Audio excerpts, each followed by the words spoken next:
দুনিয়ার সর্বশ্রেষ্ঠ মাদ্রাসা দারুল উলুম দেওবন্দ মাদ্রাসার ব্রাঞ্চ শাখা দারুল উলুম দেওবন্দ মাদ্রাসার লেখাপড়া করিয়া যার যার দেশ গিয়া যে যত মাদ্রাসা বানাইছো এটা সারা কৌমি মাদ্রাসা এশিয়ার কৌমি মাদ্রাসার পরিচয় আপনারা যারা এই দেশে বসবাস করেন দেশের হাল অবস্থা সঠিকভাবে যাদের জানা নাই তাদের বুঝানো খুব কঠিন। যারা এই দেশে বসবাস করেন তাদের লাগে আমি মনে করি বুঝার সহজই কথাটা কিভাবে এই ব্রিটেনে ইউকেতে যতটা মাদ্রাসা আছে আলিম তৈরি হওয়ার মতো আপনাদের এই ব্রিটেনে যতটা মাদ্রাসা আছে আলিম তৈরি হওয়ার মতো প্রত্যেকটা মাদ্রাসা দারুল উলুম দেওবন্দ মাদ্রাসার শিক্ষাপ্রাপ্ত আলিম অথবা দান ছাত্র অথবা ছাত্রের দ্বারা প্রতিষ্ঠিত এবং পরিচালিত। শুধু বিদেশে নাই, আমার চোখের দেখা তেমনি ভাবে আমেরিকাতে যতগুলি মাদ্রাসা আলিম তৈরি হওয়ার মতো আছে, কানাডায় যতগুলি মাদ্রাসা আমি দেখছি আলিম তৈরি হওয়ার মতো, সবগুলি মাদ্রাসা উলামায়ে দেওবন্দের দ্বারা প্রতিষ্ঠিত এবং পরিচালিত। এই হইল দারুল উলুম দেওবন্দ মাদ্রাসার অবদান চিনার জন্য বুঝার জন্য সহায়তা হবে। দারুল উলুম দেওবন্দ মাদ্রাসায় যারা পড়ুন, দারুল উলুম দেওবন্দ মাদ্রাসায় পড়িয়া যারা আলিম হন তার কাছে যারা পড়ুন, এদের মধ্যে দেখা যায় এলিম অনুপাতে আমল ঠিক মতো পাওয়া যায়।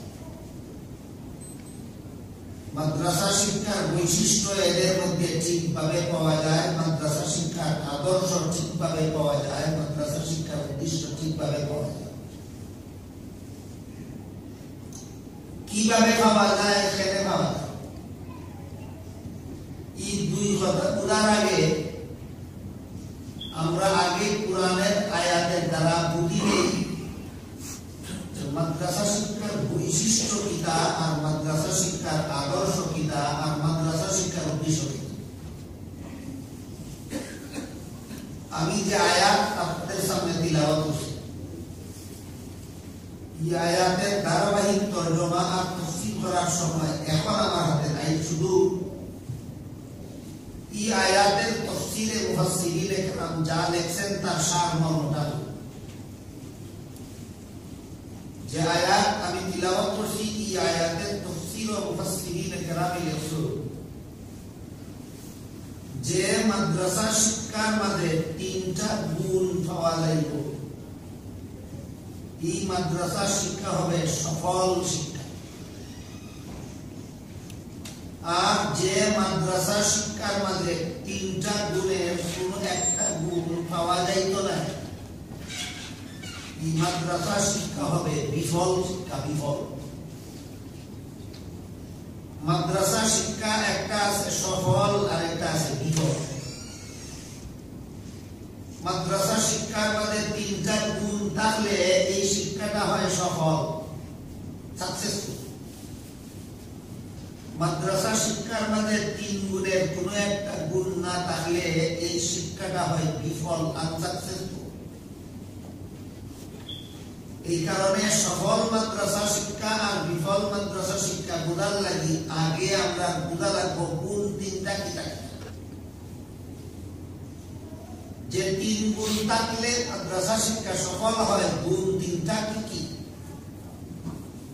যে তিন গুণ না থাকলে মাদ্রাসা শিক্ষা বিফল হয়, এই গুণ তিনটা কি থাকে? এই তিনটা গুণের একটা গুণ হইল মাদ্রাসা শিক্ষার বৈশিষ্ট্য, আর একটা গুণ হইল মাদ্রাসা শিক্ষার আদর্শ, আরেকটা গুণ হইল মাদ্রাসা শিক্ষার উদ্দেশ্য।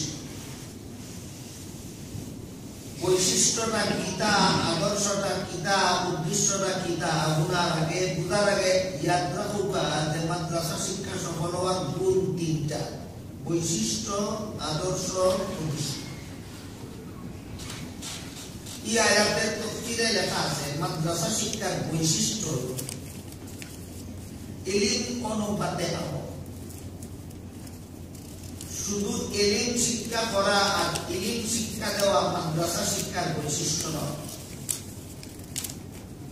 সাথে সাথে ইলম অনুপাতে আমল করা এবং আমল করাইয়া দেওয়া মাদ্রাসা শিক্ষার বৈশিষ্ট্য।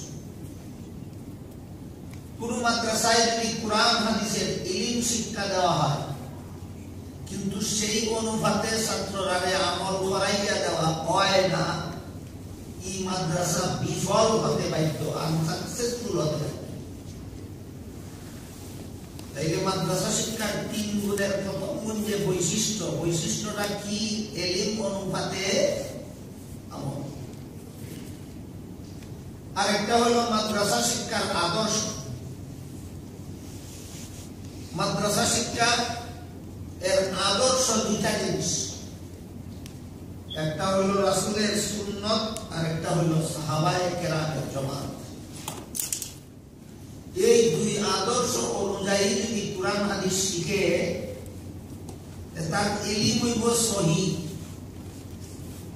রাসূলের সুন্নতের আদর্শ বাদ দিয়া নিজের বুঝ মতো যদি কোরআন হাদিস শিখে, সাহাবায়ে কেরামের জামাতের আদর্শ বাদ দিয়া নিজের জ্ঞান মতো যদি কোরআন হাদিস শিখে, কোরআন হাদিসের ইলম পাইব কিন্তু সহিহ ইলম পাইব না, পাইব গলত। কোরআন হাদিসের ইলম আবার সহিহ হয় কেমনে, গলত হয় কেমনে? এই প্রশ্ন আপনারা মনে রাখতে পারে। যে আমি সুরা একটা উদাহরণ দিয়ে বুঝাইলে যে কোরআন হাদিসের ইলম সহিহ হয় কেমনে আর গলত হয়। পবিত্র কোরআনের বিভিন্ন আয়াতে আল্লাহ পাক রব্বুল আলামিন হযরত আদম আলাইহিস সালাম এবং ইবলিসের ঘটনা জান্নাতে ঘটেছে বয়ান। আদম আলাইহিস সালামকে জান্নাত দিয়া হইছিল যে কোন গাছের ফলমূল খাও, একটা গাছের ফল খাইতে নিষেধ। শেষ পর্যন্ত ইবলিসে ধোঁকা দিয়া আদমকে নিষিদ্ধ গাছের ফল খাওয়াইছে। এই ঘটনা জানে না আমার মনে হয় এমন কোন মুসলমান নাই। সমস্ত মুসলমানের মোটামুটি ঘটনা এটা জানা থাকার কথা যে জান্নাত আল্লাহ আদমকে যে গাছের ফল খাইতে নিষেধ করছি না, ইবলিসে ধোঁকা দিয়া এই গাছের ফল খাওয়াইছে। কতখান ঘটনা কোরআন আছে। খাওয়াইল যে এই কারণে আদমের কি গুনাহ হইল এর কোন মীমাংসা পরিষ্কার ভাষায় কোরআনের আয়াতের দ্বারা রাসূলের হাদিসের দ্বারা হয়। গুনাহ হইল না হইল না এটার মীমাংসা পাওয়া যাব সাহাবায়ে নবীর সুন্নতের দ্বারা এবং সাহাবায়ে কেরামের জামাতের দ্বারা। আপনি যদি এই ঘটনাটারে নিজের বিবেক দিয়া বুঝতে চান, তাহলে নিজের বিবেক দিয়া বুঝতে চাইলে হইবা এই কথা যে আল্লাহর আদেশ নিষেধ লঙ্ঘন করলেই গুনাহ। আদমে যখন আল্লাহর নিষেধ লঙ্ঘন করছেন, তে আল্লাহর নিষেধ লঙ্ঘন করলেই তো গুনাহ হয়, এটা তো গুনাহ করতে নয়।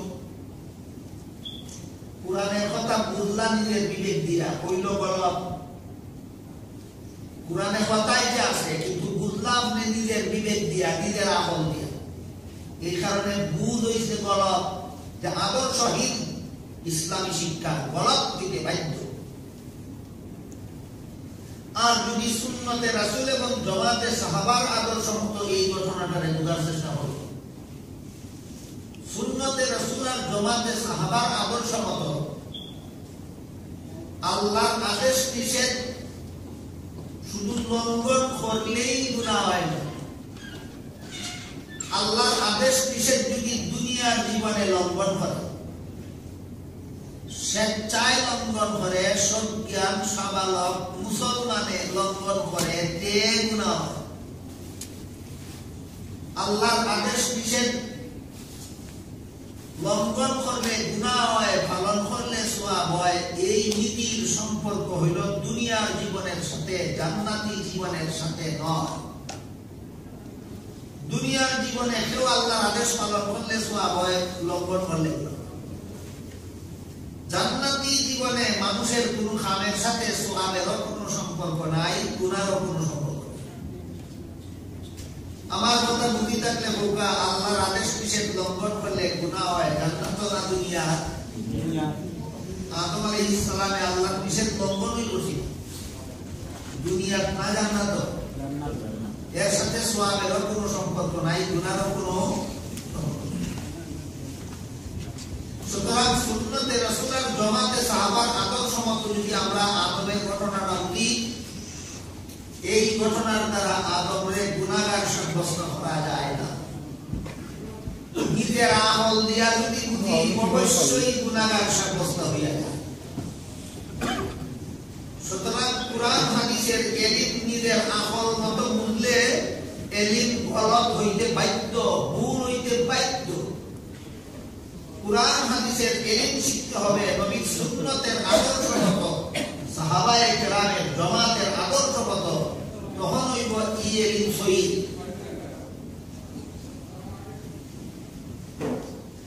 এর আরেকটা সহজ উদাহরণ দেখুন।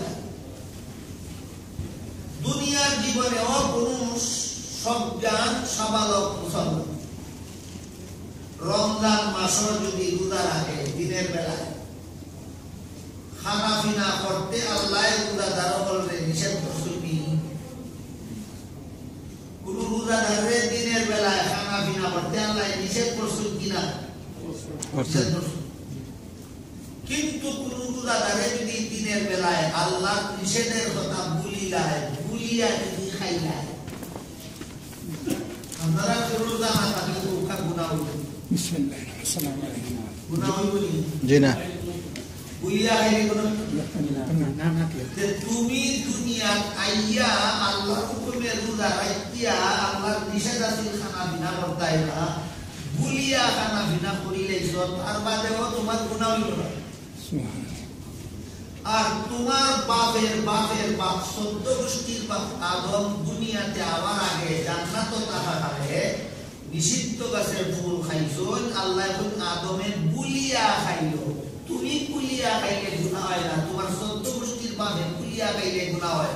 কুরআন শিখছো, এলিম শিখছো, আমল দিয়া না আদর্শ দিয়া। তুমি আমল দিয়া কুরআন শিখলে পুরোইতে বাধ্য, আর সুন্নতে রাসূলের জামাতে সাহাবার আদর্শ মতো এলিম শিখলে সহিহ এলিম হইতে বাধ্য।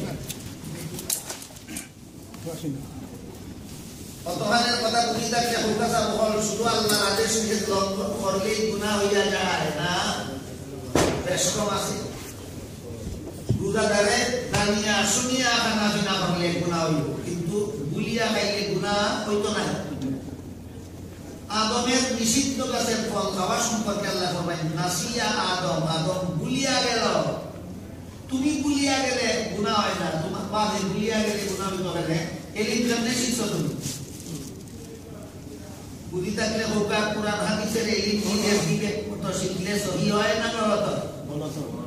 সুন্নতে রাসূলের জামাতে সাহাবার আদর্শ মতো কুরআন হাদিসের এলিম শিখলে এলিম সহিহ হয়। সুতরাং মাদ্রাসা শিক্ষার আদর্শ হইল দুইটা, নবীর সুন্নত এবং সাহাবাগণের জামাত। মাদ্রাসা শিক্ষার বৈশিষ্ট্য হইল এলিম অনুপাতে আমল, মাদ্রাসা শিক্ষার আদর্শ হইল নবীর সুন্নত এবং সাহাবাগণের জামাত। এই দুইটা আদর্শ যারা মানে এরার নাম আহলে সুন্নাত ওয়াল জামাত। আমরা সমাজে এমন মানুষের অভাব নাই যারা আমি আহলে সুন্নাত ওয়াল জামাত হইয়া চিল্লাইয়া গলা ফাটাই যায়, কিন্তু বুঝে ওই না কেমনে আহলে সুন্নাত ওয়াল জামাত হয়। আমার এলিম সহিহ না গলত, আমার আমল সহিহ না গলত, আমার ঈমান সহিহ না গলত, মাপার জন্য নবীর সুন্নতকে যদি আমি স্কেল হিসাবে মানতে রাজি থাকি, আমার এলিম আমল আকীদা সহিহ না গলত মাপার জন্য যদি সাহাবায়ে কেরামের জামাতকে আমি স্কেল হিসাবে মানতে রাজি থাকি তাহলে আমার নাম আহলে সুন্নাত ওয়াল জামাত। আহলে সুন্নাত অর্থ হলো নবীর সুন্নতের অনুসারী, ওয়াল জামাতের অর্থ হলো সাহাবায়ে কেরামের জামাতের অনুসারী। কোন বেলায় আমার ইলমটা সহিহ হইল না গলত হইল, আমার আমলটা সহিহ হইল না গলত হইল, আমার আকীদাটা সহিহ হইল না গলত হইল, নবীর সুন্নতের স্কেল দিয়ে আমাকে ধরা করব, সাহাবায়ে কেরামের জামাতের স্কেল দিয়ে আমাকে ধরা করব। যদি মানি তাইলে আমি আহলে সুন্নাত ওয়াল জামাত। এই কথা যারা মানে না তারা কোনো অবস্থাতে আহলে সুন্নাত ওয়াল জামাত হইবে না।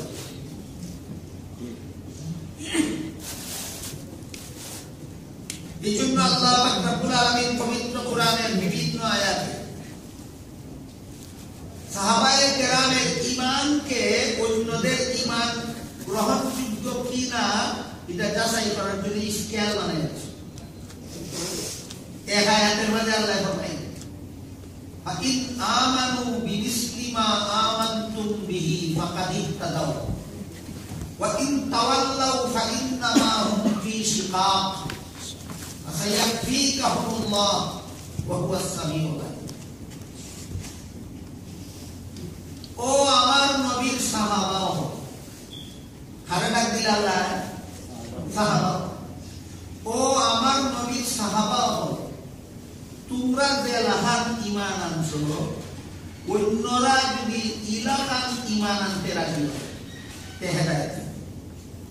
তোমরা ঈমান রে স্কেল বানাইয়া নিজের ঈমান মাপিয়া দেখতইব মিলে না মিলে না। অন্যরা ঈমান যদি সাহাবায়ে কেরামের ঈমানের স্কেলের লগে মিলে এটা হলো আল্লাহর কাছে গ্রহণযোগ্য ঈমান। আর যারা বলবে ঈমান আনছি সাহাবায়ে কেরামের ঈমানের স্কেল দিয়ে মাপতে রাজি নাই, আল্লাহ বলেন মুসলমান সমাজের মধ্যে দলাদলি মারামারি কুন্দল ফাটল সৃষ্টি করার জন্য যারা সাহাবায়ে কেরামের স্কেল মানে না, মাপকাঠি মানে না, হেরা নাই। ওয়া ইন তাওয়াল্লাউ ফাইন্নামা হুম ফি শিকাক। সাহাবায়ে কেরামে যারা মাপকাঠি মানে এরা হেদায়েত পাইব, সাহাবায়ে কেরামে যারা মাপকাঠি মানে না মুসলমান সমাজ দলাদলি সৃষ্টি লাগি তারা দায়ী হইব যারা সাহাবা হতে স্কেল মানে।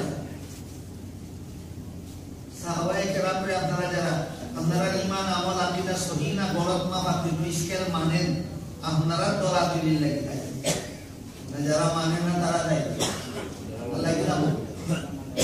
আল্লাহ সাহাবায়ে কেরামের ঈমানকে যারা নিজের ঈমানের বিশুদ্ধতা যাচাইয়ের জন্য স্কেল মানে না মুসলমান সমাজের দলাদলির জন্য তারা দায়ী।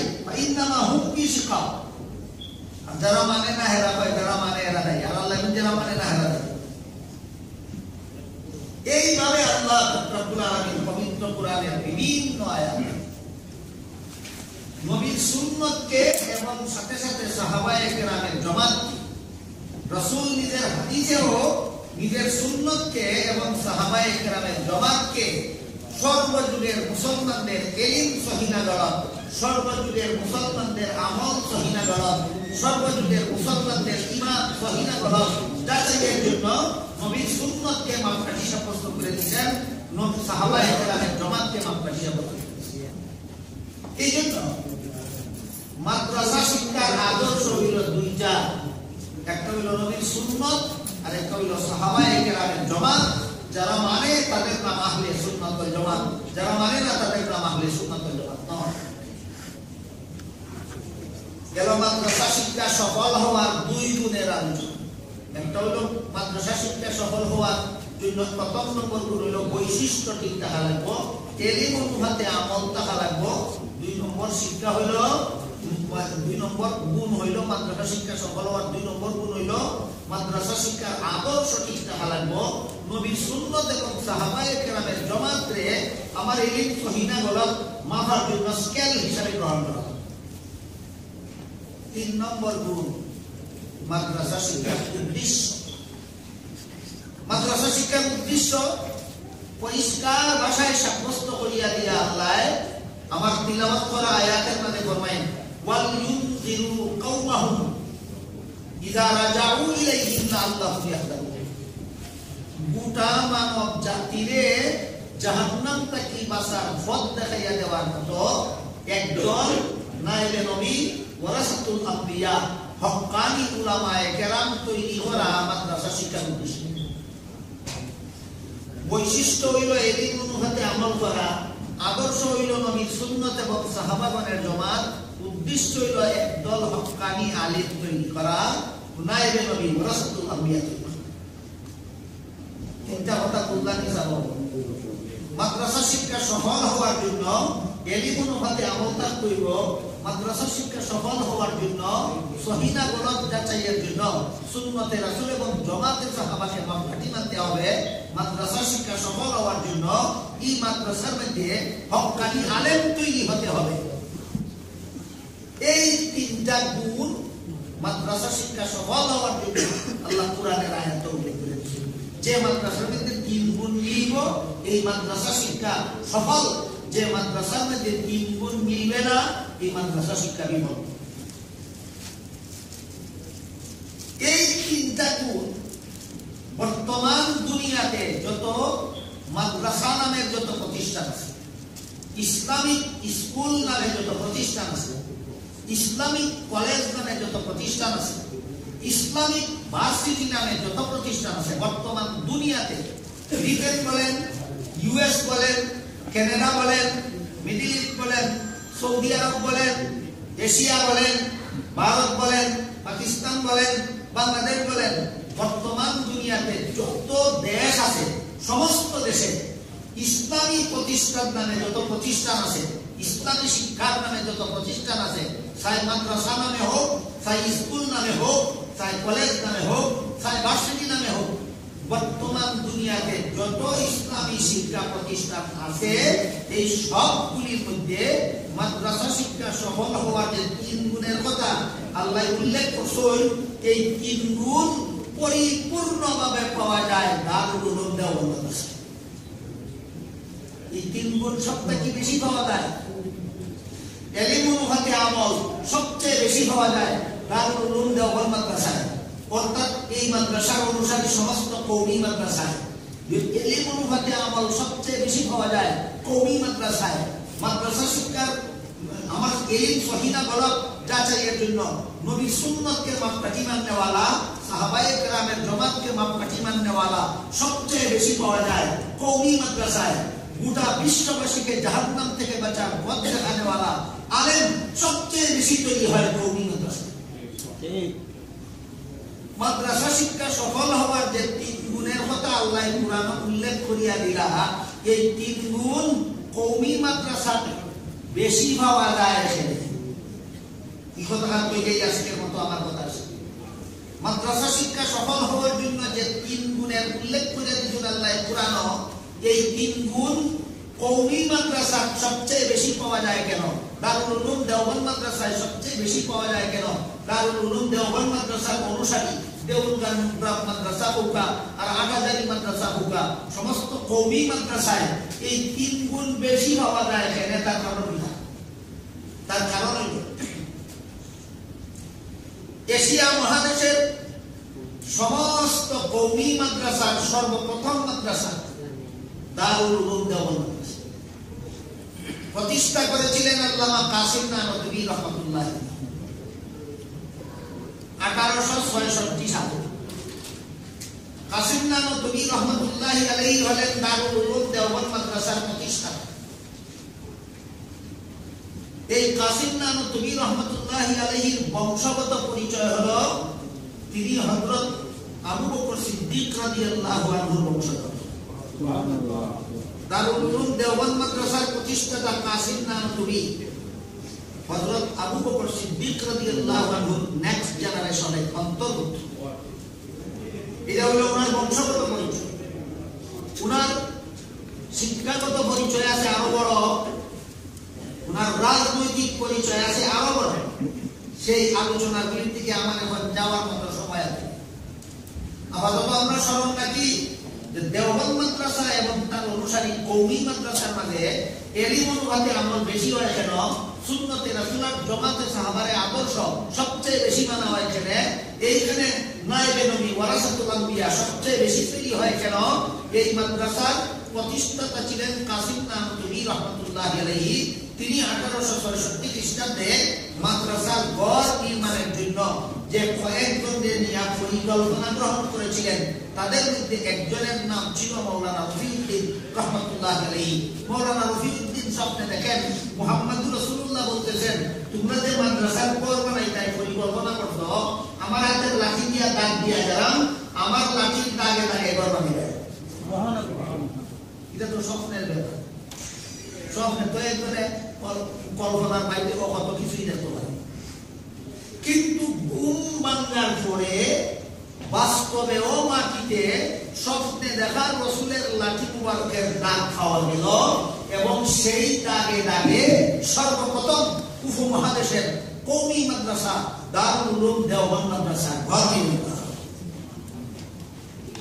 পরিকল্পনা গ্রহণ করেছিলেন কাসিম নানতুবি। আর ঘর বানানির সীমা রেখা দিক টানিয়া দিলেন মাদ্রাসা প্রতিষ্ঠা করার পরিকল্পনা গ্রহণ করলেন কাসিম নানতুবি। এই ফাউন্ডেশনের দাগ দিয়া দিলেন মুহাম্মদুর রাসূলুল্লাহ। স্বপ্নে দাগ দিছিলেন, ঘুম ভাঙার পরে স্বপ্নের সবকিছু মিটি গেল না, বাস্তবেও জমিনে দাগ খাওয়া গেল, বাস্তবেও জমিনে দাগ খাওয়া গেল। এই দাগে দাগে সর্বপ্রথম কওমি মাদ্রাসা দারুল উলুম দেওবন্দ মাদ্রাসার ঘর নির্মাণ করা হলো। সুতরাং পরিষ্কার হয়ে গেল যে সর্বপ্রথম কওমি মাদ্রাসার প্রতিষ্ঠাতা, বাহ্যিক প্রতিষ্ঠাতা কাসিম নানতুবি হইলেও মূলত সর্বপ্রথম কওমি মাদ্রাসার মেইন ফাউন্ডার ছিলেন স্বয়ং মুহাম্মদুর রাসূলুল্লাহ সাল্লাল্লাহু আলাইহি ওয়াসাল্লাম। এই ঘটনার ভিত্তিতে আমরা নিশ্চিতভাবে বলতে পারি কওমি মাদ্রাসা মুহাম্মদুর রাসূলুল্লাহ প্রতিষ্ঠিত মাদ্রাসা। সুতরাং এখানে এলিম অনুপাতে আমল বেশি হইবই কিয়ামত পর্যন্ত। কওমি মাদ্রাসা মুহাম্মদুর রাসূলুল্লাহ প্রতিষ্ঠিত মাদ্রাসা। এইখানে এই মাদ্রাসা শিক্ষার আদর্শ সুন্নতে রাসূলুল্লাহ জামাতে সাহাবাকে সবচেয়ে বেশি মানা হইবই কিয়ামত পর্যন্ত হইব, কারণ এটা মুহাম্মদুর রাসূলুল্লাহ প্রতিষ্ঠিত মাদ্রাসা। কওমি মাদ্রাসায় সারা দুনিয়ার মানুষকে জাহান্নাম থেকে বাঁচাইবার পথ দেখানেওয়ালা আলেম তৈরি হয়। কেন? কারণ এটা সারা দুনিয়াবাসীর জন্য নবী মুহাম্মদুর রাসূলুল্লাহ প্রতিষ্ঠিত মাদ্রাসা। এখানে দুইটা প্রশ্ন আবার আনুষঙ্গিকভাবে আসতে পারে। একটা হলো যে স্বপ্নে দেখলেন রসুলে দাগ দিয়া দিছে, ঘুম ভাঙার বাদে জমিনে দাগ পাওয়া গেল, আর এই দাগে দাগে সর্বপ্রথম কওমি মাদ্রাসা দারুল উলুম দেওবন্দের ঘর বানানি হইল। ইটা কি কোনো ইতিহাসও আছে না মুখস্থ করার মতো? এটা এক প্রশ্ন। আরেক প্রশ্ন হইল যে মুহাম্মদুর রাসূলুল্লাহ যদি দেওবন্দ মাদ্রাসার ঘর বানানির দাগ দিবার লাগি আইতা হই, তে আমরা মিলাদ শরীফ আইতা পারতাম না। তোমরা কেন আইতা পারো, আমরা কেন আইতা পারতাম না? এগুলি আমার মূল আলোচ্য বিষয় না, কিন্তু ঘটনা শুনলে অনেকের মনে এই প্রশ্ন জাগে। এর দায় আনুষঙ্গিকভাবে দুইটা প্রশ্নের জবাব। ভারতের মধ্যে যত ইতিহাস উল্লেখযোগ্য ইতিহাস লেখা হয়েছে, এর মধ্যে একটা প্রসিদ্ধ ইতিহাস গ্রন্থের নাম হল তারিখে দারুল উলুম দেওবন্দ, আল্লামা সৈয়দ মাহবুব রহমাতুল্লাহ আলাইহি লিখিত কয়েক হাজার পৃষ্ঠা বিশিষ্ট উর্দু ভাষায় লিখিত ইতিহাস গ্রন্থ। বাংলাদেশ ইসলামিক ফাউন্ডেশনের পক্ষ থেকে এর বাংলা অনুবাদ প্রকাশ করা হয়েছে। অনুদিত বাংলা গ্রন্থটার নাম হইল দারুল উলুম দেওবন্দের ইতিহাস। যারা উর্দু ভাষা বুঝেন মূল ইতিহাস গ্রন্থ দেখতে পারবা, যারা বাংলা ভাষা বুঝেন বাংলা ট্রান্সলেশন গ্রন্থ দেখতে পারবা।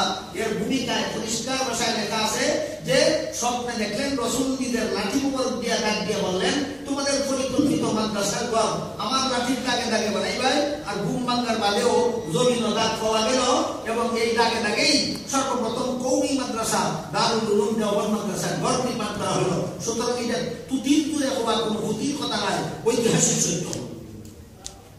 আল্লাহ রাসূল স্বপ্ন যুগে দাগ দিয়া দিছে, ঘুম ভাঙার বাদেও দাগ পাওয়া গেছে। এই দাগে দাগেই সর্বপ্রথম কওমি মাদ্রাসার ঘর বানানো হয়েছে। বানাই কথা না, ইতিহাসের পাতায় লেখা আছে।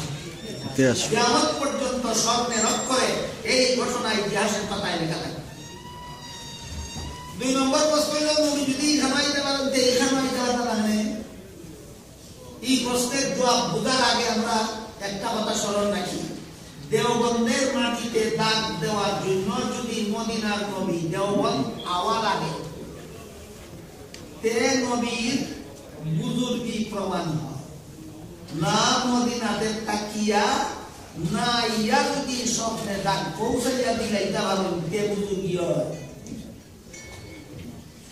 প্রশ্ন না বুঝি তাকে আবার কইয়া নবী আসুন মদিনা শরীফ দেওবন্দের মাটিতে ডাক দিবার লাগবে যদি এখানে তাদের আওয়াজ লাগে তাইলে এটা নবীর মুজিজা হইল না না ইয়া স্বপ্নে ডাক পৌঁছাইয়া দিলে বুজুর্গি না ইয়া তাহলে নবীর মুজিজায় যদি বিশ্বাস থাকে নবীর বুজুর্গিতে যদি ঈমান থাকে তাহলে ডাক দিবার লাগি নবী আইসা কইতা লাগতাই না আর যদি হোক নবী আওয়াজ বানাইলে ডাক দিবা কেন তে নবীর মুজিজায় তোমার ঈমান হইল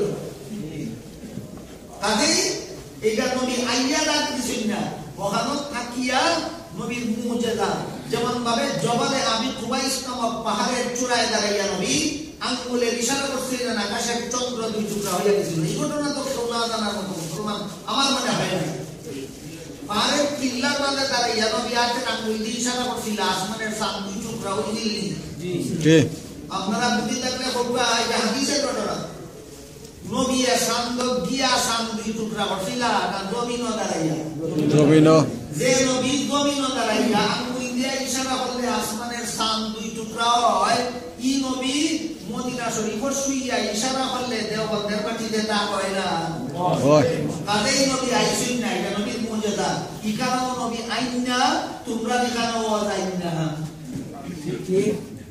আরো পরিষ্কার কথা হলো হাদিস শরীফে আল্লাহ রাসূল বলেন আল আম্বিয়া আহইয়াউন ফি কুবুরিহিম সমস্ত নবী রাসূলগণ জিন্দা অবস্থায় রওজা শরীফের ভিতরে থাকেন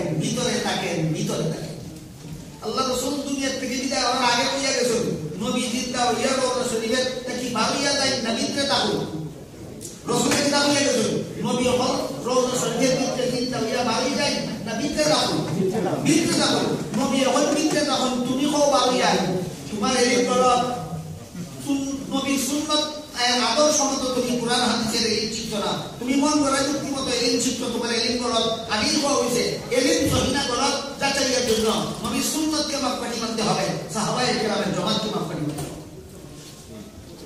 আজকের মতো এই আলোচনার ভিতরে আমি আপনাদের সামনে যে কথাটা তুলিয়া ধরার চেষ্টা করছি যে হইল কওমি মাদ্রাসার আলিমরা এলিম অনুপাতে আমল বেশি করুন কেন কওমি মাদ্রাসার আলিমরা এলিম সহিহ হয় কেন কওমি মাদ্রাসার আলিমরা সারা দুনিয়াবাসী মানুষকে জাহান্নাম থেকে বাঁচাইবার পথ দেখাইবার মতো নায়েবে নবী ওয়ারাসাতুল আম্বিয়া যিনি হইলেন এই মাদ্রাসা মুহাম্মদুর রাসূলুল্লাহ প্রতিষ্ঠিত আল্লাহ রাব্বুল আলামিন আপনাদের দেওরগাঁও মাদ্রাসা আকাজারি মাদ্রাসা সিলেট দরগা মাদ্রাসা যত কওমি মাদ্রাসা আছে সমস্ত কওমি মাদ্রাসাকে যথাযথভাবে চিনার এবং এই সমস্ত কওমি মাদ্রাসার সহযোগিতায় থাকার তৌফিক দেওয়া সবাই আমিন সুবহান রাব্বিকা